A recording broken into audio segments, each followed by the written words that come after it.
Welcome to Born for the Trades, the podcast where we sit down with successful home service entrepreneurs to learn their stories and gain actionable insights to help you grow your home service business. Today's episode is brought to you by Rilla, the AI-powered sales tool that gives your team call-by-call feedback and custom training to close more deals and elevate your customer experience. And powered by Grow Reviews, a platform where you can capture instant text and video testimonials from your customers. And today we have our guest, Bill Kean, President of NEXGEN Air, Heat and Plumbing in Southern California. Bill's been in the trades for over 15 years and is a second generation contractor. After growing his first company, Dynamic Air Services, to 6 million, he made a successful exit and rose through the ranks of NEXGEN to become president. Welcome, Bill, to our show. Welcome, Bill. Yeah, thank you for having me. Yeah, I Awesome. just want to say one thing before we start that I'm extra excited to pick Bill's brain because this is like a selfish podcast for me, just to Mhm. get an excuse to ask him more questions and have more time.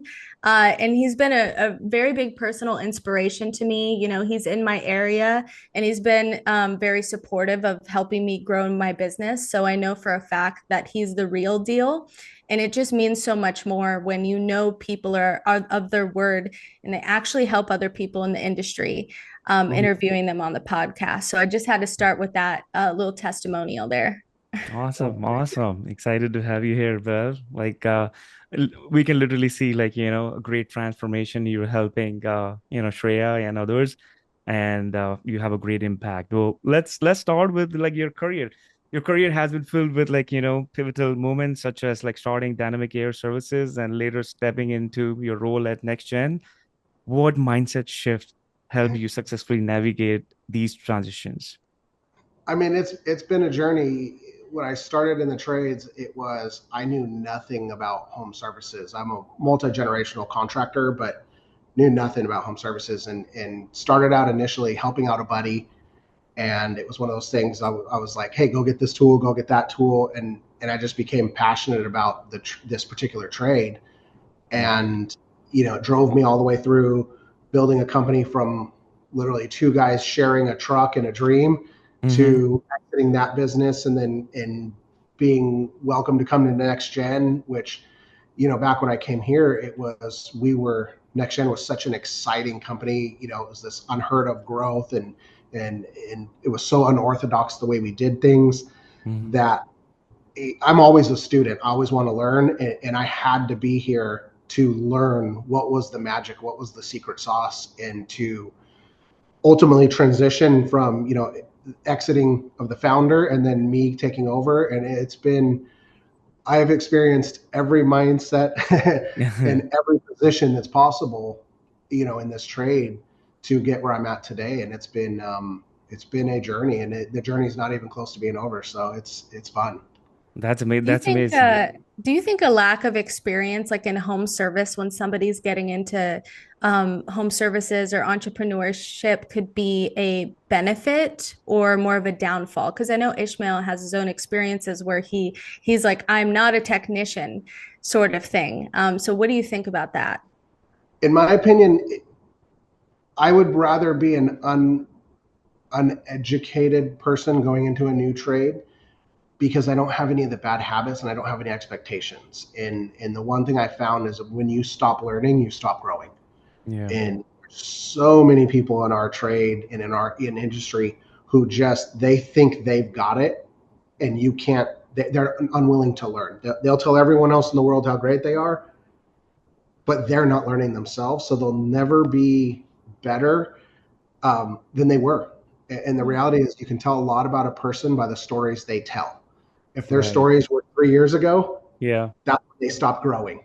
And that's So, just like salespeople too, right? Like when you're recruiting, I kind of want to go into that too, because I have trouble with recruiting, right? And getting the right people, because if you're recruiting superstars, then that would mean that they know everything about sales and they know everything about HVAC. So how do you recruit superstars, keeping that in mind, that it could be a downfall? so one of the biggest things that we have always done is we attract the talent, Mm. and you attract the talent by giving them something a dream, a vision, a clear direction of where we're going, and excitement to be here. And it's funny because we're in the stage that NextGen is at now. Everyone kind of had counted us out, but we're starting to see that same thing. People are excited to see this new NextGen, this new transition from where we were to where we're going. And they just want to be a part of that. It's like the NextGen version 2, where it's like, okay, we did the $0 to $100 million growth and we did it faster than anyone had ever done it. Right. Now it's, how do we make a massive monster like this that's PE backed, really functional in Southern California? And it's amazing. My phone has been blowing up nonstop with talent just begging me like, hey, can I come have a meeting with you? Can I sit? And I'm like, hell yeah, come. I'm interviewing people that are from a legal background with sales experience. And I'm sitting there talking to them and I'm just like, man, all I have to do is teach you the packages. Like, and you're going to be amazing in the home because you're not coming in with this, stand at the door, 45-degree angles, my van parked all right. Like, everyone's doing that. I want someone to be different. That's amazing. That's amazing. Yeah, the culture at NextGen is often like praised, and I'm a big fan of what Ishmael has done, and he was on our podcast multiple times. And if you were starting fresh with a smaller company, what specific steps would you like to take to recreate that same level of culture and energy? I wouldn't, if I was to start over again tomorrow from nothing, the biggest thing I would do is find those that want to row in the boat as hard as I'm going to, that all have that vision. That level of intensity and excitement is infectious. And I worked for Ishmael directly many years. I mean, I got to spend more time with him than probably anyone in this industry. He was my mentor, and I just was a sponge. He would talk and I would just sit there and be like, even when we didn't agree, I would constantly just be like, man, I got to see what this guy's seeing because, it's different. And we all got in this boat and we rowed as hard as we possibly could to get to that same direction. And I would have to say, ultimately, you have to build that culture where I'm not a boss. Like, I don't walk around here and tell people what to do. I ask them, what are you doing and what do you need help with? Right. And it's very like, what can I do to make you better? Because if you're better, I'm better. And creating that type of culture where it's collaborative. There's no dictatorship here. It's everything's a conversation. And then once we agree on an action, we just go to work and that's it. That's amazing. Does that help keep the momentum? Because when I think of, this culture and this excitement, what I'm most surprised about when I visit NextGen is it's still happening and they're still excited about it. I think that's more surprising to me. And I don't really understand, like, how are you keeping the momentum from Ishmael being the leader and all the glory days and keeping that excitement and culture with them? Because that seems like the most difficult part. It was probably one of the hardest transitions I've ever experienced in my working life. I mean, it was a founder steps aside like Ishmael, who was the identity of NextGen. Yeah. And that's all of a sudden there's this huge hole and no one knows what to do and no one knows where to go.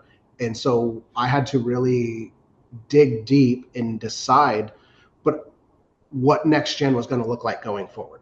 Who are we? What are we doing? Where are we going? But at the same point, I could stand up in my training room and tell them, hey guys, here's where NextGen's going. Here's what we're going to do. Here's the new direction. They're not bought in. So instead, what we did is we sat and interviewed every employee here. What do you think of NextGen today? Where do you want to NextGen go? What do you want to go? And then we built the company that the employees wanted. And surprisingly, the company was what they wanted was very much in line with what I wanted. And at that point, everyone's bought in.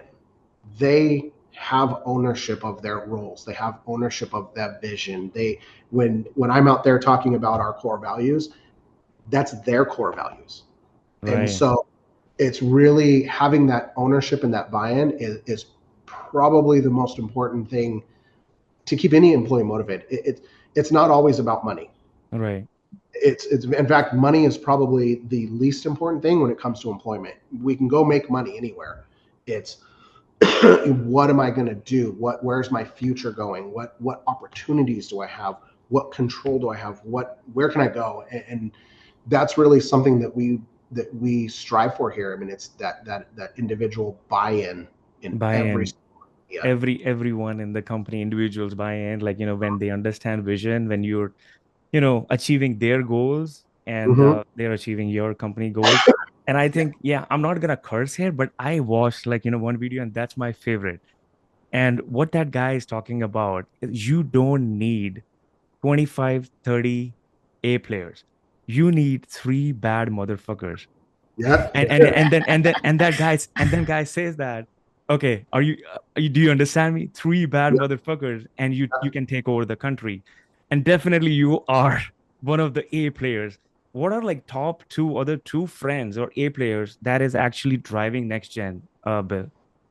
So I'm very fortunate that I've actually started many of my meetings with that clip because I believe that I Oh, don't you need this. saw that? Okay.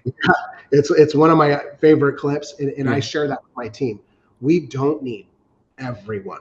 I Yeah. just need three. Now, I'm fortunate that my leadership team, I have a lot more than three. And Okay. so I know that there is no question any Mhm. challenge that comes our way, one of us has it, and one of us has the back of everyone else. And so we can blindly go into a situation and know that we have each other's backs and that one of us knows the answer. And if we don't know the answer, we're going to figure it out as a team. Yeah. And it's fortunate. I mean, I couldn't pick two or three because it Okay. isn't two or three here. It's, I have my leadership team that is amazing and the best in the industry. But I Mhm. would have to say that sometimes things happen here and we have to react and adjust to it. And the answer or the solution comes from the most odd place. And it's because it's someone that's so far out of the scenario, they can see it clearly. Well, we're in the scenario and we can't see it clear. So as much as I believe you can take over with three, I'm fortunate that I have more than three. More than three is better. Like, you have, like, big company, and that makes sense. But I think the context, right? Yeah, You, 100%. yeah, got it, And got it. he's right with recruiting. It's like when I have a friend in HVAC that needs to have a new experience, like they're already saying, "Hey, do you know about next gen? Like, could I get into next gen?" And it's funny because when you aim, like what you're saying, when you have these A players and you aim for more of aligned values and not about the money first, they happen to be the highest paid salespeople, and they have a reputation for that Mhm. at the end Yeah. of the day. And when I'm setting them up for their interview there, I'm like, you better show up sharp. Like, I don't think you know what you're walking into right now, you know? So Yeah. it's like all these people are naturally kind of doing the recruiting work for you guys. And I fell not victim because I'm but that literally happened to me a couple of days ago. So he's totally right. But it took probably a lot of years and a lot of reputation building to get to that point. I want to give a special shout out to Rilla, the sales coaching AI software that holds the technicians accountable and gives them the support and guidance they need to maximize all the opportunities you spend your hard-earned money on. I want to give special shout out to Grow Reviews, one of our sponsors, America's first platform to capture instant text and video reviews. If a picture is 1,000 words, a video is worth a million. Book a demo with Grow Reviews by visiting website www.growreviews.com, and you can get in touch with their sales reps to book a demo. I wanted to ask, like you mentioned that the transition was one of the hardest times. Is obviously it's a big subject being taken over by private equity or having Mhm. a leader in the industry move on somewhat, and in these situations, is what was the mental state or what were some mental states in your career that have maybe something you wouldn't want to talk about, I've experienced some Yeah. leaders experience like major depression episodes and things that are a little bit shameful, maybe Mhm. can't even get out of bed. Did you ever experience that in your career? So I'm built a little differently. I never had that. I don't get depressed, and I don't, I don't, like, if I'm down, I'm down. But for me, it's every single morning I have to wake up and provide for my family, and as the leader of this company, I have to provide for 400 families now. Hmm. And 400. so I never had the option of being able to pity myself or feel sad.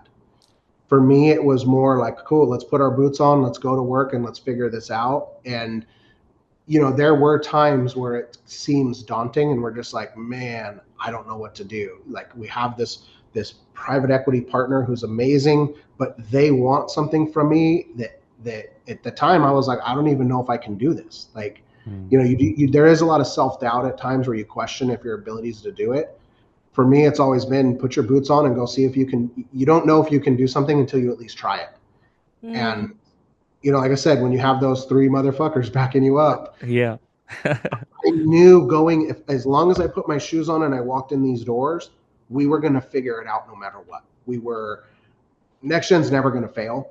Yeah. Um, we might trip sometimes, but we're never going to fail, and we're gonna get to it. And these, at the end of the day, like I said, we have 400 families here that rely on us. I mean, people are buying houses because of what we've done here. People are experiencing financial freedom they've never had in their lives. I mean, Yeah. people that came from a background where there was no future for them, Mm. and now they're productive members of society. Like, it doesn't matter how I feel, I can't let them down.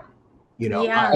can go be sad later. Yeah, yeah, that was the key. It's funny you Yeah. repeated that because that was the thing that stuck out that you said. And I think that's the difference is if somebody, is experiencing that kind of depression, maybe it's just their own family or they're thinking for Mhm. themselves. But if you're a business owner, you're leading a team, it's Mhm. you're feeding 400 families Yeah. and you have to get on it. So I think as long as people switch to that mindset of that is their responsibility and it's not just separate people and deal with your own stuff. I got to take care of my family because as soon as you decide to, lead a team, you gave all of that up, right? Um, Yes. That's definitely true. And I think I've heard about Project S, that Project X. Tell us about Project X and how you give back to the community. So Project X is something that's very near and dear to me. I mean, you mentioned earlier, we have some of the highest paid salespeople in the industry here. My technicians make a ton of money. My in-house makes a ton of money. I obviously do okay in life. Um, but there are people who are not as fortunate. And we, it's been a core belief of NextGen since day one that, we need to give back. We're fortunate. We got lucky. We did something. There's people who, to no fault of their own, are struggling. And the easiest way for me to give back is to help their family be comfortable and safe. And so we run quarterly right now. We do a Project X. We do a heating and cooling Project X twice a year, and then we actually changed it and we started doing water Project X's Oh, because there are wow. people who suffer from um, there's people who take showers and then have eczema breakouts. There's Hmm. health reasons. People who need to, that have a family member who they can't afford to protect their family member. I Yeah. can afford to protect your family, and that was something that was very important to us to really get back behind Project X, give back to our community, do what we can Hmm. to show the world that we're appreciative of the gift that God has given us, Right. yeah, and that we want to be able that shining light in someone else's life. Um, yeah, Amazing. and Love for it. me, I have two different clients. I have my, the clients who are our customers, but I also have my clients who are my employees. And so we're very, here we take it very serious that we take care of both sets of clients, internal and external. Internal and external both. Wow. Good that's stuff. amazing. Yeah, Yeah. more people should hop on that because it is a need and it Yeah. is a health need. And if you're abundant, it's like Yeah. that's just the next step in what we have to give back and share. So good on you guys for that. And, lastly, I wanted to know if you think that there's like an underrated best practice in home service that people don't talk about enough.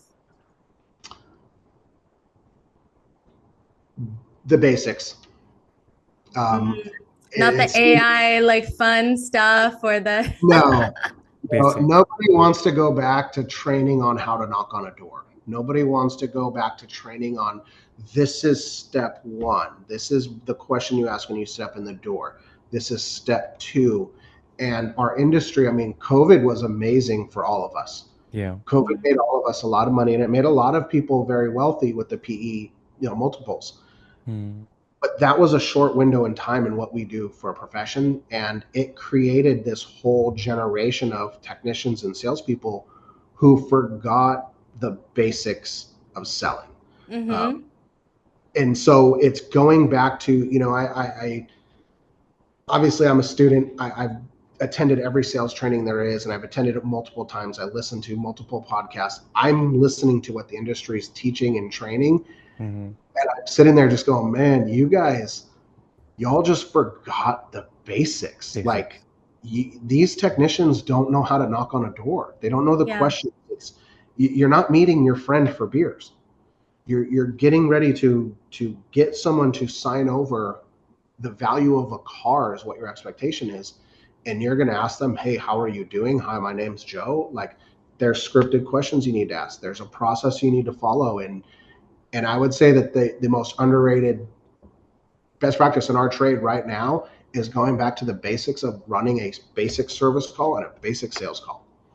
100%. That's the best answer I could have ever expected, just selfishly, because I agree. It's like, are we diagnosing the whole system? Are we looking at everything on the call? It's like, I'll go on these really fancy sales calls or a ride along to see what a technician is doing.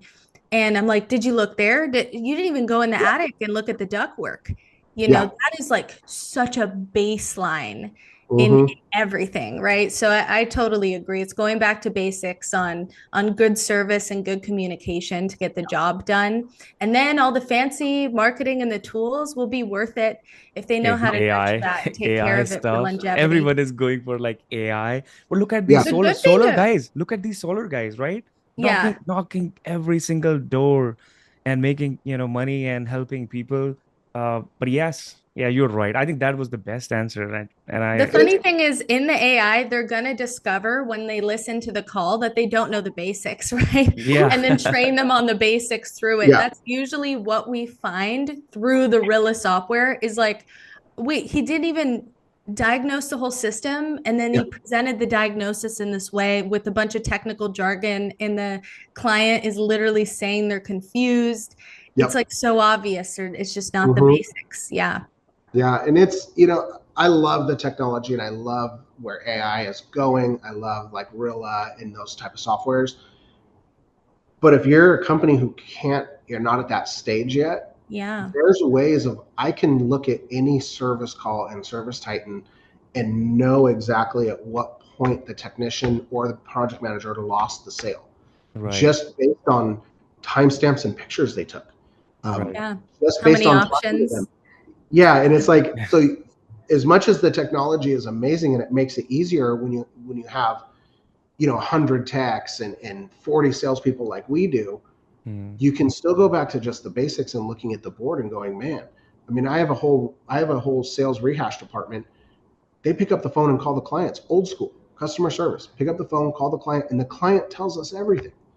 We log that information, and it's like, technology is not a replacement for just a good practice and a good consistent process. And that's where these poorly ran companies think, oh, if I just AI my call center, it's going to fix my bad call center. No. If I AI my text, it's going to fix my text. And it's like, no.